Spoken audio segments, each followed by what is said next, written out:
It wasn't long ago that Saints Row was a dominant franchise, selling millions of copies with each new entry. The open-world action series was a long-time critical and commercial success, but somewhere along the line, things changed. Saints Row has a pretty troubled history featuring tone shifts, publisher changes, and ultimately a failed reboot. These many problems eventually caught up to them, with series developer Volition being shut down in 2023. So in today's video, we'll figure out how exactly this happened. This is the story of Saints Row, and this is the story of how not to save a game. Development of what would become Saints Row began at Volition all the way back in 2003. At that time, the game was codenamed Bling Bling and was being developed for the PlayStation 2. The game would aim to feature a sandbox world with multiple storylines that could be progressed in whatever order the player chose, alongside a variety of different side activities. It was a very ambitious idea, and it quickly became clear the tech they were working with might not be totally up to the task. This caused Volition to shift focus to the next generation, and more specifically, the upcoming Xbox 360. The game was first revealed at E3 2005, alongside the official name Saints Row. Journalists who got an early look praised the physics system, character customization, and lack of load times. However, there was one criticism that kept coming up, and it's one that Saints Row would struggle to shake off. The comparison to the Grand Theft Auto series was obvious. It doesn't take a gaming historian to see that these two games share a lot of similarities. The open world cities, the crime, the crass humor, it was all certainly very reminiscent of Rockstar's franchise. However, Volition had made some smart choices that actually put them in a pretty good position to potentially compete with the industry juggernaut. Since the game was coming to the Xbox 360 in 2006, it would hit the market before the next GTA, and be the first game of its kind on a 7th generation console. If Saints Row had released on PS2 as originally planned, people might have never given it the time of day, since there were already several beloved GTA games available on that platform. But by releasing it on 360, Saints Row would be the only new option, at least for a few years. Despite the media's obsession with calling the game a Grand Theft Auto clone, gamers didn't really seem to mind, and were just excited to see a game in this genre available so early in the 360 generation. The hype was incredibly high when the game finally released on August 29th, 2006. Saints Row takes place in Stillwater, a city that has been overrun by gangs. There are 3 rival groups inhabiting the city, all fighting for control.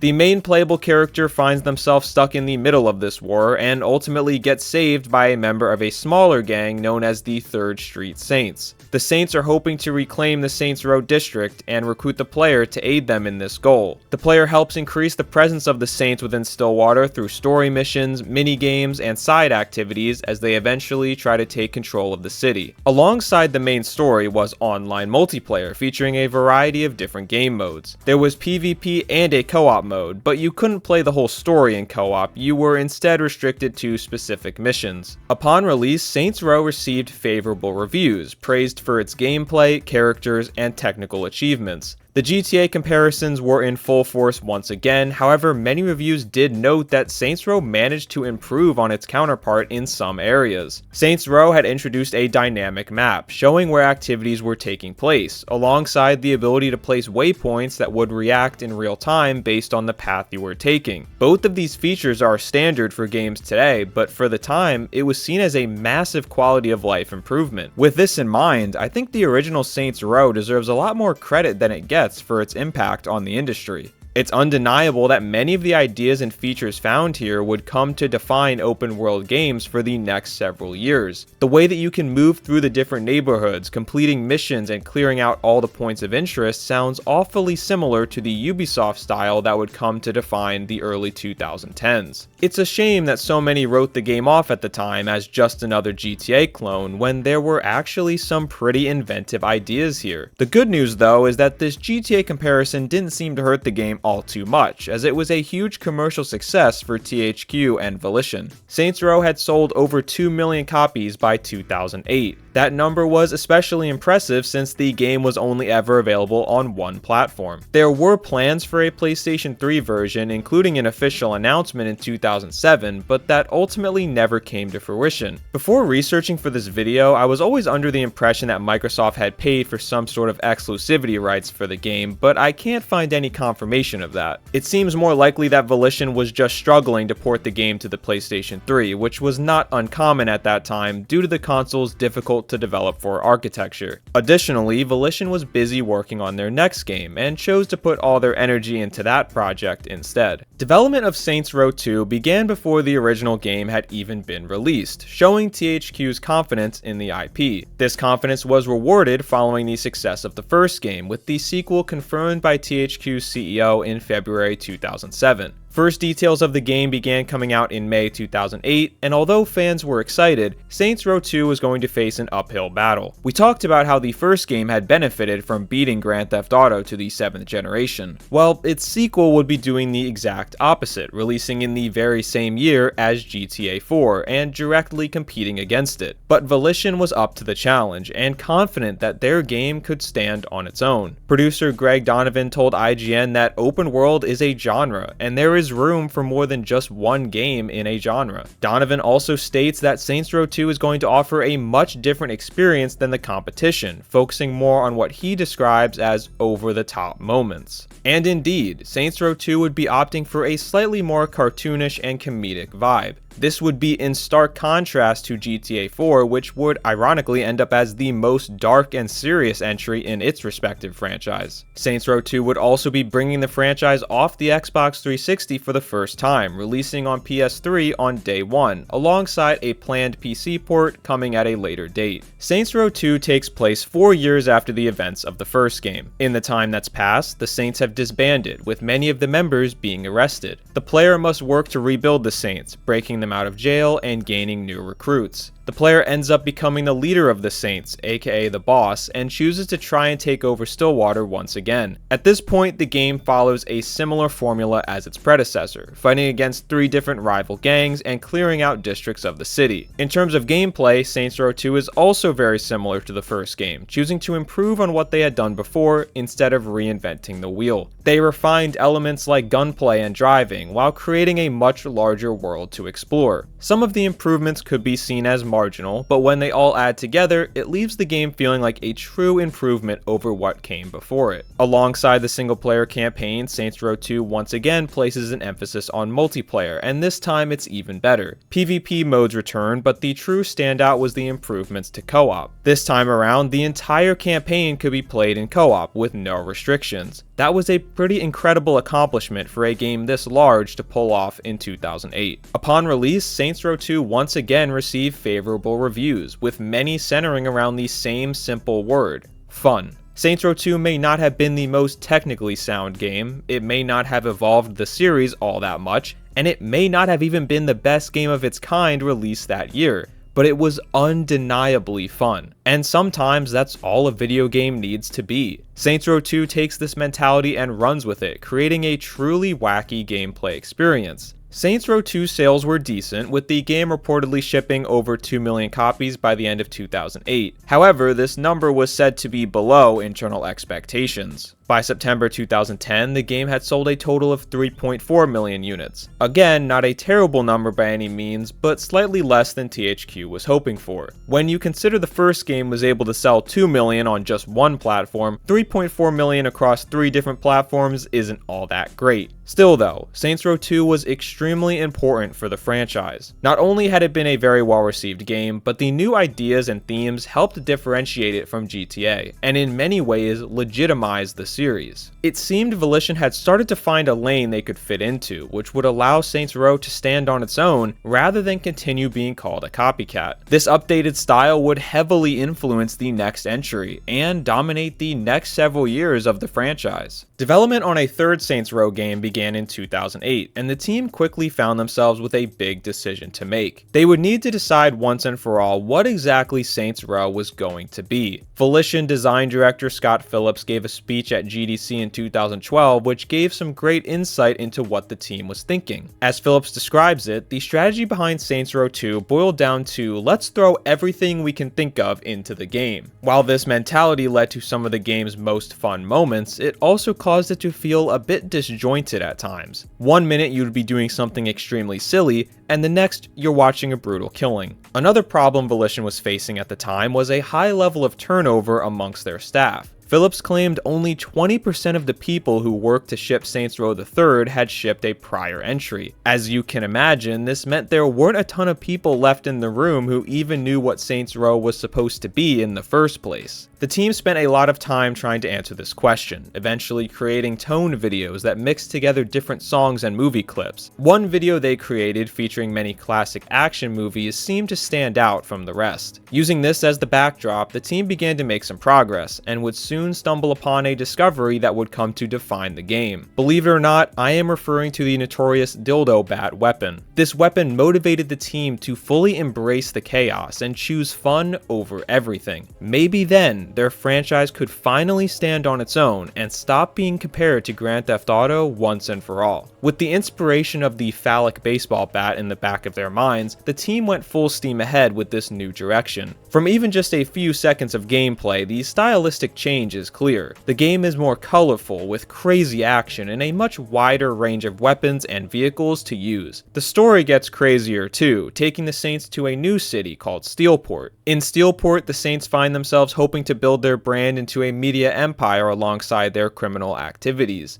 Throughout the game, the player will find themselves fighting rival gangs, KGB agents, and even wrestlers through some absolutely insane action sequences. The core gameplay is the same open world sandbox style, but with everything else turned up to 100. In the end, the absurdity of Saints Row III seemed to strike a chord with audiences. When the game was released in November 2011, it reviewed higher than the previous two entries in the franchise. Fans and critics agreed Saints Row had seemed to find its footing with this new direction, and finally build an image of its own. The game was described as an open-world adult theme park where seemingly anything you could imagine was available. Once again, Volition had nailed the concept that many teams seem to forget, which is that video games are supposed to be fun. Alongside the positive reception came new sales records for the franchise. Saints Row III had reportedly sold 5.5 million units by the end of 2012, well surpassing the prior entries after just barely one full year on the market.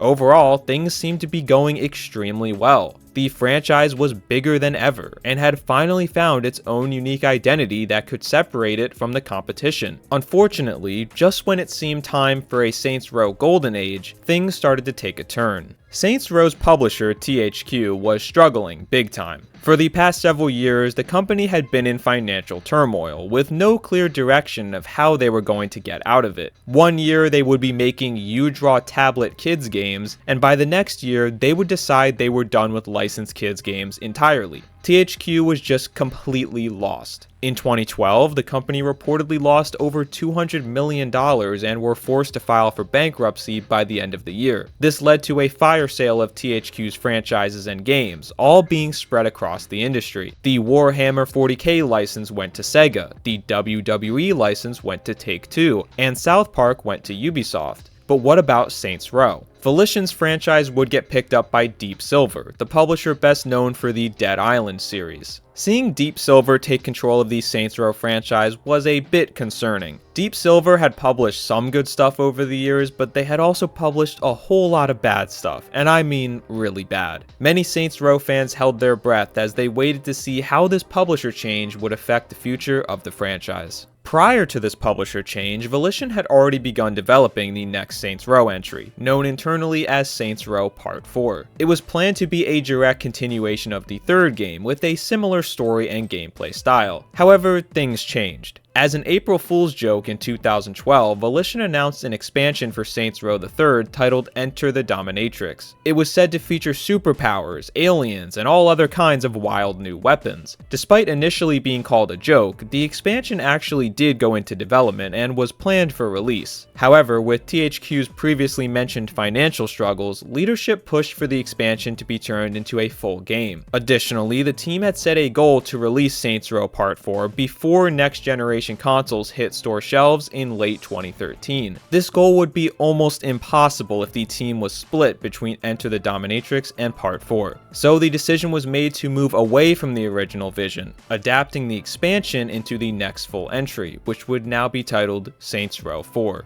Following the positive reception to Saints Row III, the team leaned even further into the absurdity that players now expected. Series producer Jim Boone said they saw a lot of fans wondering if the series could ever get more over the top than they already had, and the team took that as a challenge. I'd say they were certainly able to live up to that challenge, with the plot of Saints Row 4 placing you as the President of the United States fighting off an alien invasion. And if that somehow wasn't crazy enough for you, you also have superpowers now. They definitely kicked it up a notch, but the question is, was that really such a great idea? Saints Row 4 did receive some good reception early on, but it didn't seem to have the same impact that Saints Row III had. I think there are a few reasons for this. For one, Saints Row 4 dropped mere weeks before the latest installment in the Grand Theft Auto series, GTA 5. Although Saints Row 2 had taken GTA 4 head-on in the past, those release dates were months apart, not just a few weeks. It also didn't help that GTA 5 ended up being just a little bit bigger than GTA 4. However, I don't think this was the biggest problem. I think the superpower aspect they introduced was a big mistake.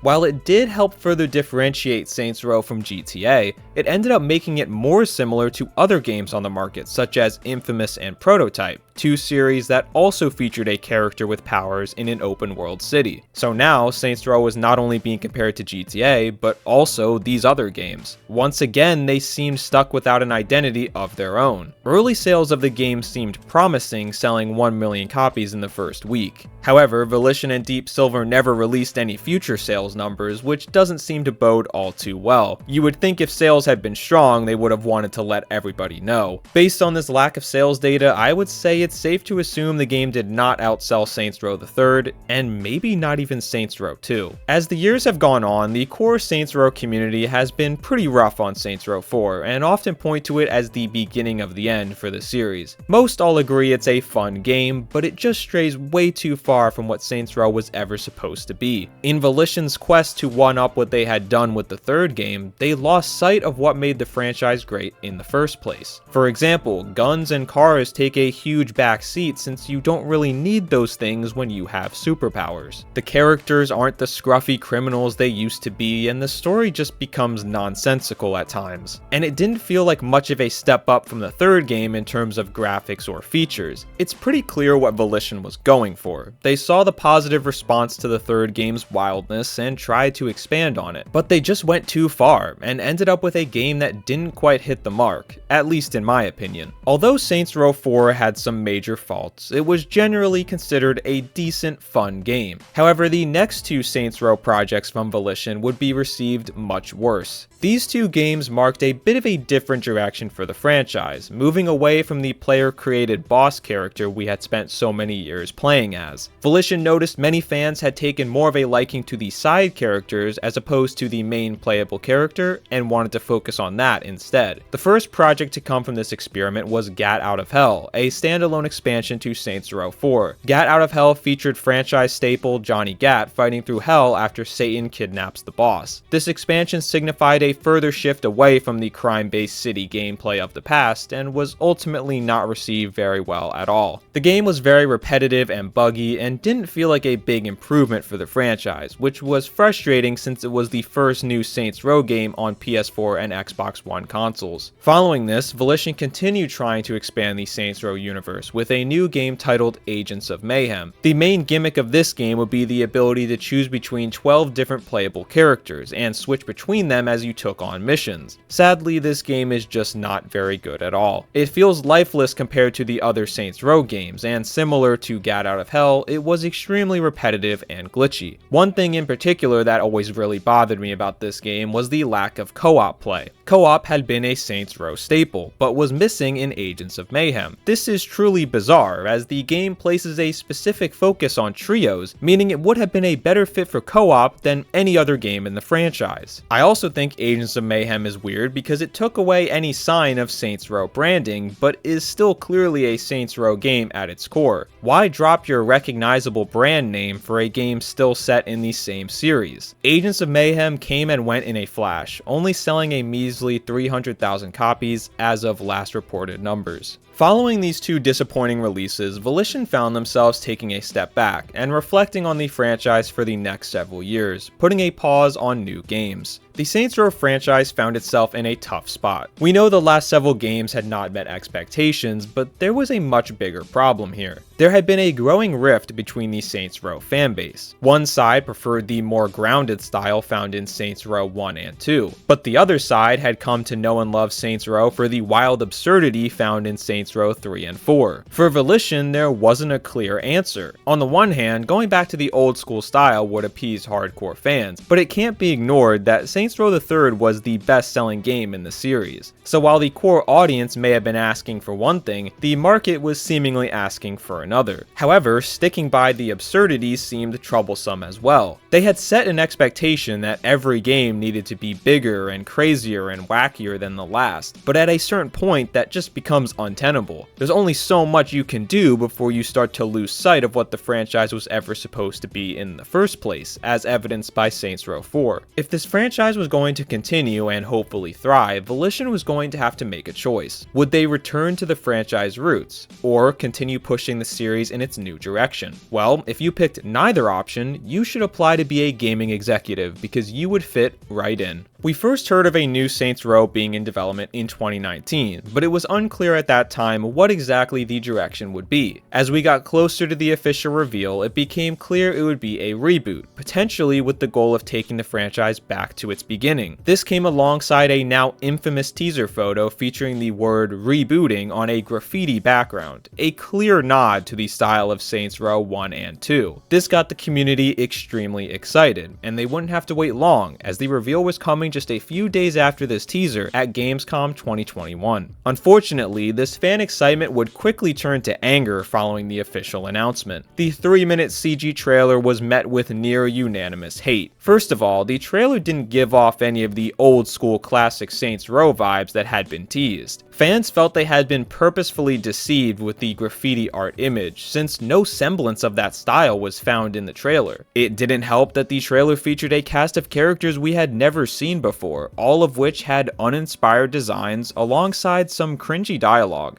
Things escalated when Volition chose to argue with fans in response to the backlash. In the days following the reveal, the official Saints Row Twitter account sent out some pretty feisty stuff. One user innocently asking for a return of fan-favorite characters was sternly told their stories are done. In response to another user comparing the new character designs to Fortnite, the account stated, "We don't think you know what Fortnite looks like." Eventually, the account tweeted, "We are not backing down on this game," and boiled down the negative response as nothing more than a shock reaction to something new. I think it goes without saying this was the worst possible thing they could have done. Why bicker with fans and question their intelligence because they don't like your trailer? Some of these tweets they responded to are from accounts with barely any followers. It's almost like they were searching out posts they could argue with. I can certainly respect a dev team sticking by their vision and being confident in their choices, but you need to sell that to your audience through great trailers and gameplay showcases, not by insulting them on Twitter. Everything got off on the wrong foot with this reboot. At this point, they were going to have to deliver something truly game-changing to win back their community. The big day finally came on August 23rd, 2022, when the reboot, simply titled Saints Row, was released. The response was once again extremely negative. The game received poor reviews from critics, primarily due to glitches, poor writing, and outdated gameplay. Fans, meanwhile, were distraught at what Volition had done to the franchise. This reboot centers around a new cast of characters, the player character and their roommates, as the group works together to form a new gang. This crew was the major sticking point that many fans just could not get past. Not only did they miss the old characters, but these new ones weren't particularly likable. They were often described as hipster, with that grating style of writing where everything they say is snarky or sarcastic. These characters that were trying so desperately hard to be quirky seemed more in line with the new age of Saints Row, but that was a pretty strange direction to go since the rest of the game doesn't fall in line with modern Saints Row games. There's no superpowers here, no insanely over-the-top moments, and no sex toys made into weaponry. It's just a very standard open-world sandbox game. Volition managed to make a game that angered both sides of the fanbase at the same time for completely different reasons. Quite an impressive feat if you ask me. My personal least favorite part about Saints Row 2022 is the visuals. Where are the colors and flash that defined Saints Row, even in its early days?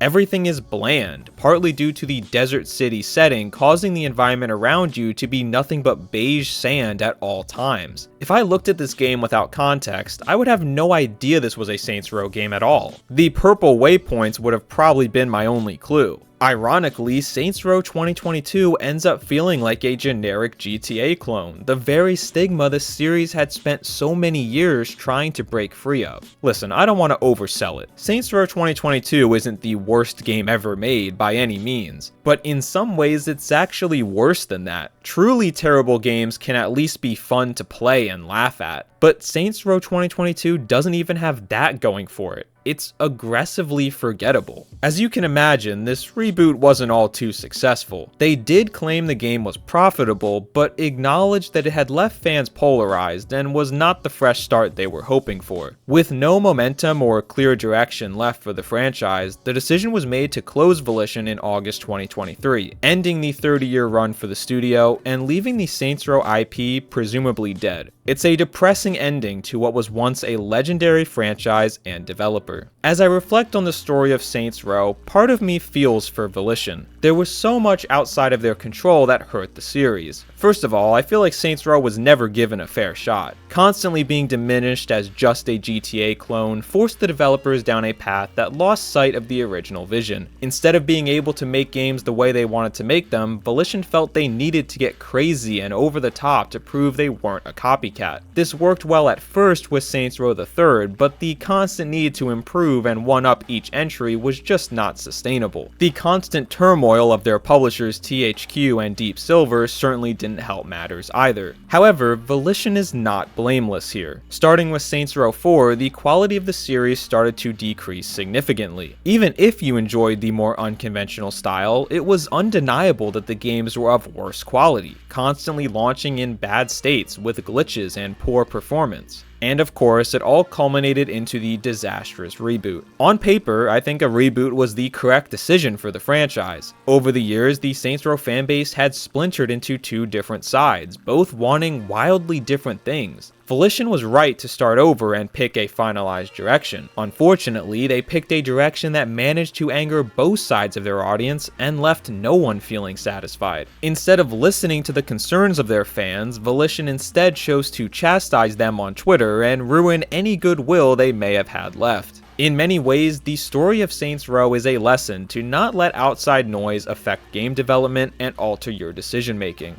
Knowing what we know now, it was pretty much over for this series the second they gave in to the GTA-loving haters and moved away from what the franchise was ever supposed to be. It's a sad story, but one that is ultimately not all too surprising. For a series surrounded by so much controversy and negativity since its very inception, was it ever going to end any other way? I hope you enjoyed this retrospective on the history of Saints Row and the first episode of my new series. If you did, please leave a like and subscribe, it helps out the channel a ton. And let me know what other games you would like to see me talk about on how to save a game or how not to save a game in the comments below. Thanks for watching.